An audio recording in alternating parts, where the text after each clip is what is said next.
A Tulsa woman has filed a lawsuit against St. Francis Hospital, claiming they failed to protect her while she was a patient. The claim states she was raped in February of last year after undergoing emergency surgery. She spoke with our Ryan Stockett, who joins us now in studio with more. Ryan. Brenna, the resident tells me that she wants to see St. Francis protect their patients because what happened to her in February shouldn't happen to anyone. We're not revealing her identity because she's the victim of sexual assault.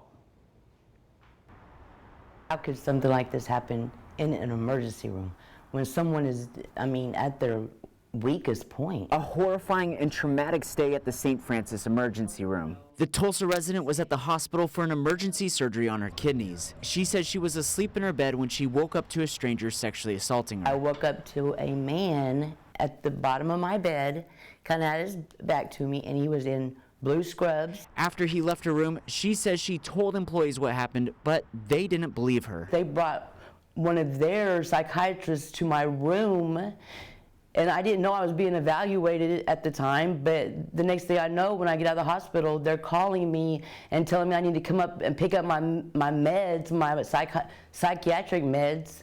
And I was like, what are you talking about? Only it wasn't a hallucination and the perpetrator wasn't an employee. In fact, the suspect, Juan Delara, was an emergency room patient at St. Francis during the same time she was there. Hospital security cameras show him walking into her room. How was this guy in my room for 7 minutes?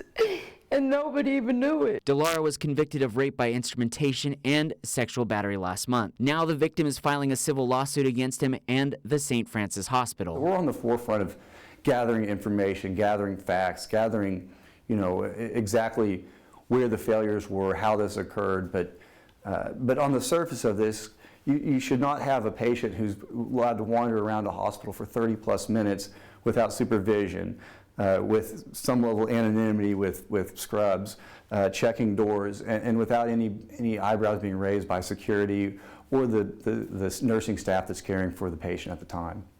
So we're at the early stages of the lawsuit. Channel 8 also reached out to St. Francis Hospital, who responded saying they are unable to provide information or comment on this case due to ongoing litigation. The court filing also states that Delara is in the country illegally, but News Channel 8 wasn't able to independently verify the claim. Live on Lookout Mountain, Ryan Stockett, News Channel 8.